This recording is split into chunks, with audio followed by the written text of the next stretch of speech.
দাদু ভাই, দাদু ভাই, আরে আর কতক্ষণ লাগবে? স্কুলে দেরি হয়ে যাচ্ছে তো। এ বালা কি ঝামলা রে ভুদা, আমার থেকে মনে হচ্ছে ওনার স্কুলে যাওয়া তারা বেশি। আর ধর ডাকো গিয়ে, আমার যখন সময় হবে তখন যাবো।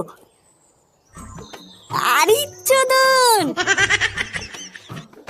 এ ব্যাপারটা কি হলো? কি হলো?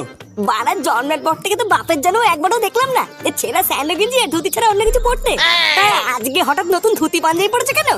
আরে কেন আবার পড়বো, ওই একটু ইচ্ছা হলো তাই পড়লাম। ইচ্ছা হলো তাই পড়লা? এ বাড়া, তোমার ভাব চক্কর তো আমার এখনো ভালো লাগছে না। এ কি হয়েছে আমাকে খুলে বলো তো। এত সেজে গুজে তুমি কি কোথাও যাচ্ছ নাকি? আরে হ্যাঁ, ভাবছিলাম দাদু ভাইকে একটু স্কুলের দিকে দিয়ে আসি। আর শুধু তাই নয়, আমি তো ঠিক করে নিয়েছি এখন থেকে দাদু ভাইকে আমি রোজ স্কুলে দিয়ে আসবো। তোর আর এত কষ্ট করে এখন থেকে দাদু ভাইকে আর স্কুলে দিয়ে আসতে হবে না, আমি আছি তো। ফাটাকে তুমি স্কুলে দিতে যাবা? না, দরকার নেই। আগে যেমন আমি ওকে স্কুলে দিয়ে আসতাম, এখনো আমি যাব, তোমাকে যেতে হবে না। না না, তুই কেন যাবি? তুই সারাদিন এত পরিশ্রম করিস, তুই বাড়িতেই থাক। বাড়িতে থেকে একটুখানি বিশ্রাম নে। দাদু আমি রেডি, চলো। হ্যাঁ দাদু ভাই, চলো চলো। হ্যাঁ গো, শুনছো? ফাটাকে স্কুলে দিয়ে আসার পথে বাজার করে নিয়ে এসো, বাজার শেষ হয়ে গেছে। আচ্ছা ঠিক আছে।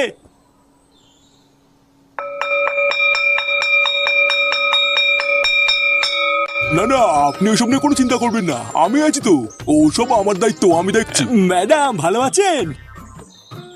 ওমা, আপনি কখন আসলেন? এই তো কেবলই আসলাম। আসলে কালকে আমি না একদম ভুলে গেছিলাম, আপনার নামটাই তো জানা হয়নি। আপনার নামটা যেন কি? ইয়ে মানে আমার নাম হলো নান্টু, নান্টু ভসিবালা। আপনি আমাকে ভালোবেসে নুন্টু শোনাও বলতে পারেন। আপনাকে আজকে খুব সুন্দর লাগছে নন্টু বাবু। ইয়ে মানে কি যে বলেন না আপনি। আই ধরবো দা। কি হলো? আমি ভিতরে গেলাম। আচ্ছা আচ্ছা যা। তুই নাই স্কুলে এসে তুই দামি শুরু করেছে।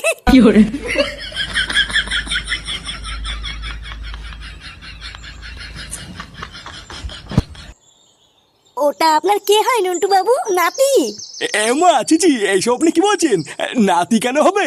আমি তো এখনো সিঙ্গেল, বিয়েই করিনি। ওমা তাই? আপনি এখনো বিয়ে করেননি? হ্যাঁ, ওটা হলো আমার পাশের বাড়ির একটা বাচ্চা। ও সে ওইসব ছাড়ুন, আগে আমি কি বলছি